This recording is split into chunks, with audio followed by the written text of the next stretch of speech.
السلام عليكم ورحمة الله وبركاته. أهلا ومرحبا بكم جميعا وحياكم الله بالعام الدراسي الجديد. أبناء الطلاب، طلاب الصف السادس في الابتدائي، السادة أولياء الأمور، كل عام وأنتم بخير وبصحة وعافية، والله نسأل أن يعافينا جميعا من كل بلاء وسوء، وأن يرفع عنا هذا البلاء يا رب العالمين.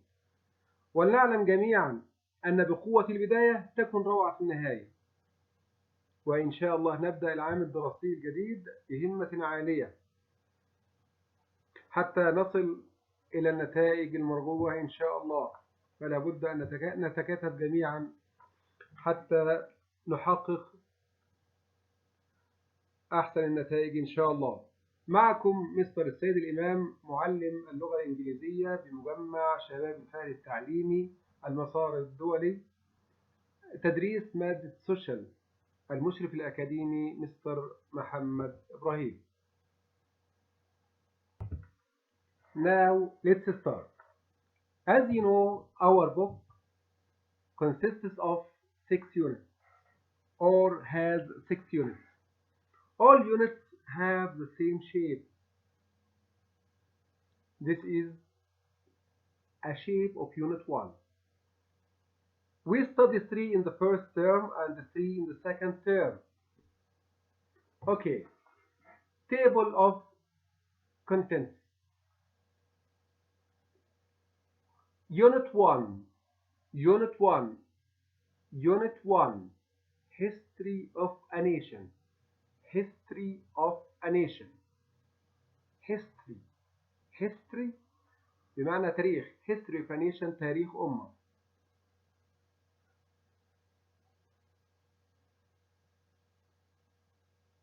It begins with idioms and proverbs. Idioms and proverbs. Idioms and proverbs means مصطلحات أو تعبيرات وحكم أو أمثال. Then famous women. Famous women in history. Again, famous, not famous. Don't say famous. Famous women in history. Queen Elizabeth.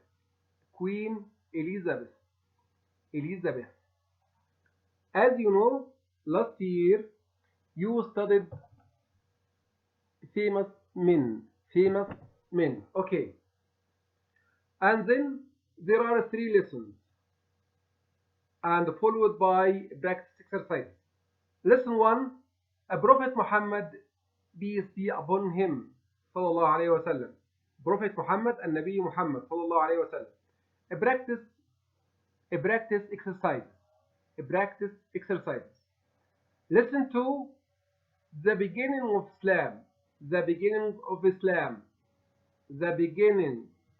Islam. بداية الإسلام. Practice exercise. Lesson number 3, the Umayyad Empire.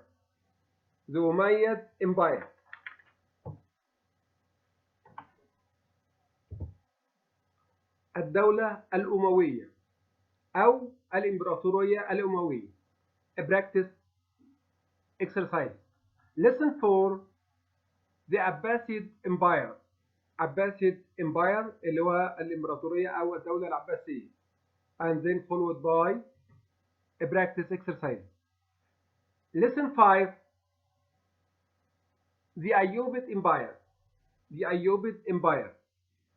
الدولة الأيوبية أو الإمبراطورية الأيوبية. Then it is followed by practice exercise. Then a checkup. Places to remember. بيعرض لنا دون أماكن. جايب لنا مكان اسمه هيا صوفيا اللي هي هيا صوفيا. Then a project. Okay. Now look at the shape of unit 1. This is the title of Unit 1, History of a Nation. History of a Nation. History of a Nation معناها تاريخ أمة. This is the title of Unit 1. How did Islam begin and how did it spread? How did it start? How did it start? Okay, how did it start? Or how did it begin? And how did it spread? What were the greatest Islamic achievements? Islamic achievements. At the end of this lesson, you can or you should answer these questions.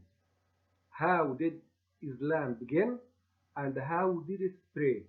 What were the greatest Islamic achievements? Okay. Idioms and proverbs. Idioms اللي هي التعبيرات أو المصطلحات and proverbs معناها الحكم أو الأقوال المأثورة.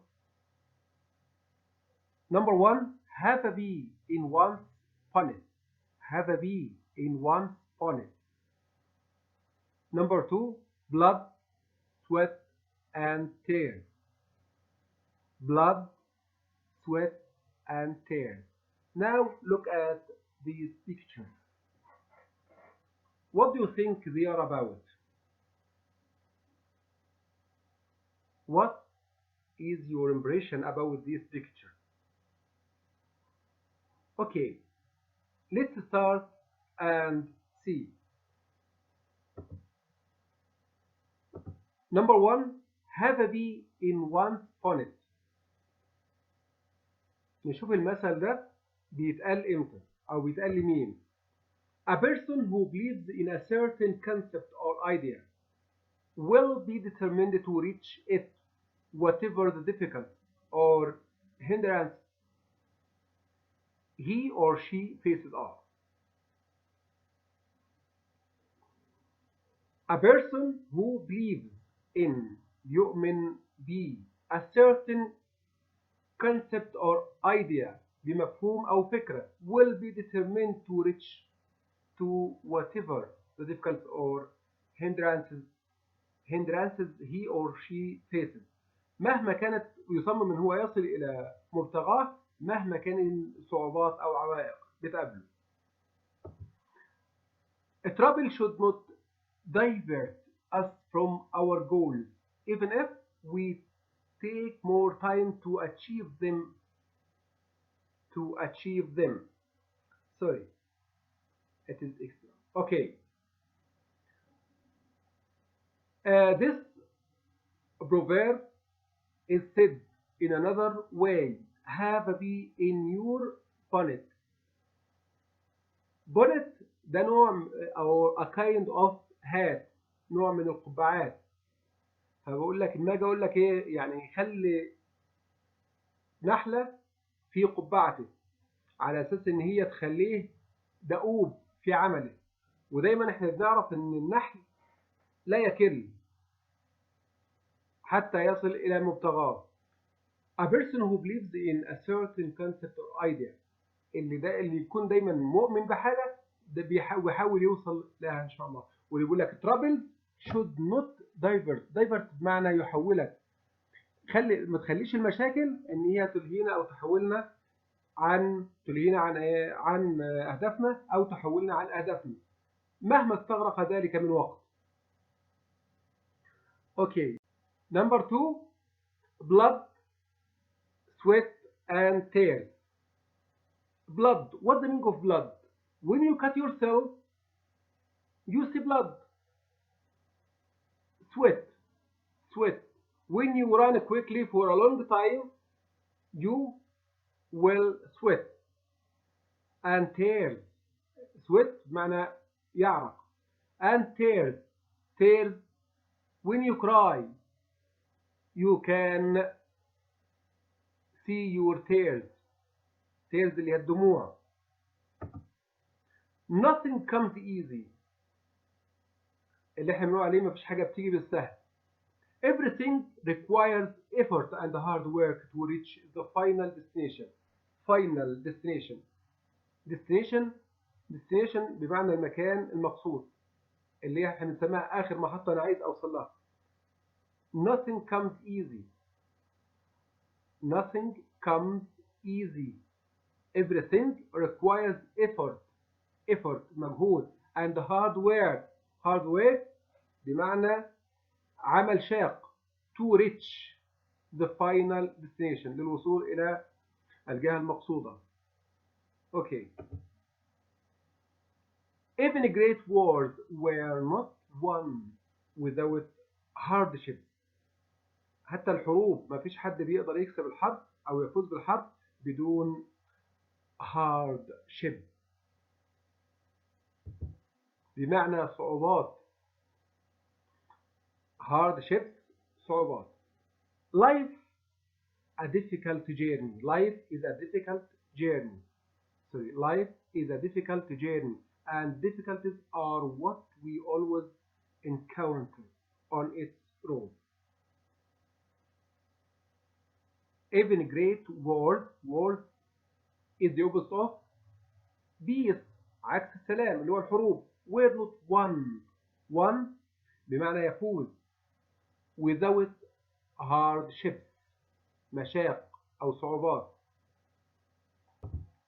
Life is a difficult journey and difficult are what we always encounter معناها نواجه. on its road على الطريق. المثل هذا بيدعونا ان احنا نحاول نعمل بجد حتى نصل الى ما نتمناه ولا نكل مهما طال الوقت، وان يضع الانسان لنفسه هدفا يحاول الوصول اليه. blood sweat and tears. blood sweat and tears. Okay. homework. You should write your name. Finish the following sentence. Number 1. Have a bee in once. Blood, sweat, and. Blood, sweat, and. Nothing comes easy. Everything requires space and hard space to reach the final destination.